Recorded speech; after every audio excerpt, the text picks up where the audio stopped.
तर नमस्कार इष्टा फॅमिली, स्वागत आहे तुमचं आजच्या ब्लॉगमध्ये. चला मग आज दाखवतो कडलासमध्ये आलं होतं पाणी. कटलास गावामधील पूर परिस्थिती.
झालं पेटली सुडी, पुन्हा जीव पेरलाया बरडावरी.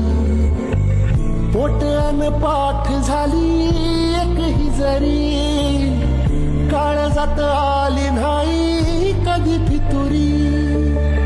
निखाराची वाट ही जरी,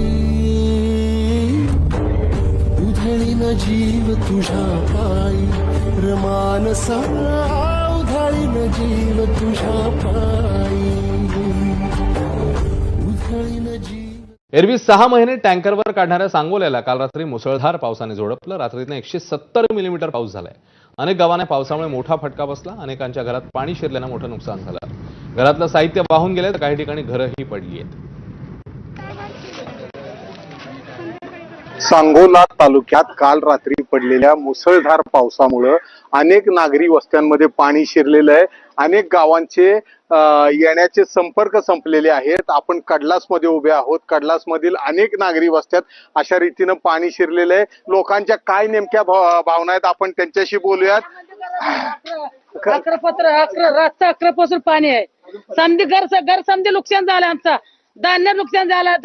आधार कार्ड, रेशन कार्ड, सोना चांदी डाग डूक समधी आमचं समधी होऊन गेले. तर रातच्यापासून होऊन गेले. 11 पासून असंच आहे. 2 वर्ष उभे आहे असं आम्ही. 2 वर्षापासून कोण दखल घेत कोणा माहिती कशाची पाण्याचं 2 वर्षापासून पाणी जिरायला लागले. रात्री झोप नाही आम्हाला, रातभर झोप नाही. तर अशा रीतीनं फार मोठं नुकसान या भागात झालेलं आहे. सर्व नागरिक वैतागून गेलेले आहेत. अनेक महिन्यांपासून अशा रीतीनं पाऊस पडल्यावर पाणी शिरतं हे सांगितलं जात होतं.